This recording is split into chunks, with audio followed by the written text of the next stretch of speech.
Hey, this is Brian Stillman. I'm here at CES 2020. We're in the final hours of the convention. I'm here with Wason from Stern Pinball. How's it going? We're checking out the new pinball that they have here at CES this year. I see a number of recognizable properties. I'm looking at Stranger Things and Star Wars. Why don't you give us a little tour of what you've got coming out? Absolutely. So Stranger Things is our newest game. These are so new, in fact, that we are just beginning production on this later this month. Oh, wow. We have 3 different models, the Pro, the Premium, and the Limited Edition here. What's the difference? So the Pro is a Stranger Things pinball machine, everything you expect out of a pinball machine. The Premium has a few extra toys, a nice projector that shines on the playfield and reveals a bit more than the Pro would. And then the Limited Edition has all the bells and whistles, mirrored back glass, premium speakers where if you stand where I'm standing right now, you can feel the bass coming out, wow. Subwoofers, custom armor, shaker motor, whole 9 yards. These are really cool. And they're individually numbered. Now, the sort of home edition, how much does something like that cost? For our viewers at home who don't necessarily have an arcade or a restaurant or a bar or something like that. So our Star Wars home edition right here, MSRP's for $44.99. Okay. That's basically an introductory to pinball. Someone wants to buy, has never owned a pinball machine, wants to buy it from home. That's one that we would recommend. Now, you say $44.99. I just want to clarify, $4,499. So here it is, Star Wars. It's kind of like a classic Star Wars. It's the original trilogy. Original trilogy, absolutely. Death Star, TIE Fighters, Han, Luke, C-3PO. Very Leia. cool. So what else do you have? Let's see what else we got. So if we come around this way, we have a different Star Wars machine all the way on the other side of our booth. This is Star Wars Premium comic art. Wow, that is awesome. Is the game any different or is just the art different? So this is a completely different game altogether. Wow. So if you look here, it has like big rails for the hyperspace loop, has a Millennium Falcon on it. It still has a big Death Star, which, if you do the right thing, will explode on you. Awesome. I love the art. I love the comic art on this. It's such a cool look to it. Really makes it stand out.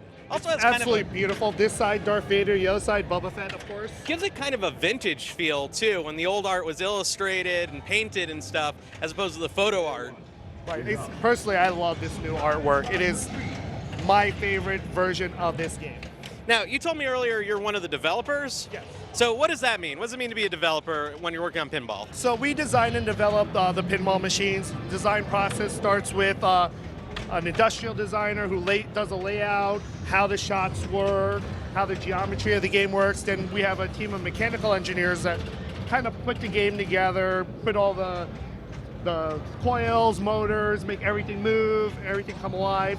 And then we have a software team that comes through, makes everything lights up, makes it talk to you, makes it score, all the rules, everything. So what part of that process are you involved in? I am partially part of design, partially part of programming. Very cool. Did you grow up playing pinball? I mean, was this something you saw you were wanting to get into, or did you find yourself falling into it? So I've played pinball ever since I was really young. I'm originally from New York City, so we had like Broadway Arcade back in Times Square before it was all Disneyfied. But we have, I've always made games. I enjoyed making games, and I was kind of in the arcade business for a little bit, so I ended up in pinball. Awesome, man. It's always good to be able to live the dream. No, it is fantastic. It's so much fun. And then I see you have a Jurassic Park game over here as well. Yes, so this is our premium Jurassic Park. This one is absolutely a great game. I'm going to buy one of these games this year. Do you get a discount working at Stern? I can't speak to that. Okay. I may or may not. Okay. But this one has a fully animatronic T-Rex head. Wow. Does everything, moves around, screams at you, actually eats the ball and removes it from the playfield. Oh, wow, that's great. Fantastic. This is super cool, man. You know, for everyone at home, This is the old school gaming experience, but it's brought into the 21st century. All sorts of animated animatronic elements to it. You've got the screen, you've got the speakers, you've got the sound. Just great gameplay that you expect from Stern. Classic stuff. What's besides the Jurassic Park? What's your favorite pinball game of all time? I mean, if I'm being biased, which I will be, okay. X-Men. X-Men. Oh, classic game. Classic. Great. Wason, thank you so much Thank for you so talking much. to us. Thanks for stopping by. Here we are at Stern Pinball. This is Brian Stillman at CES 2020. I'm here for BeTerrific in the last couple hours. Stick around. Once it's gone, you gotta wait a whole year for more coverage. We will be back. Bye, everyone.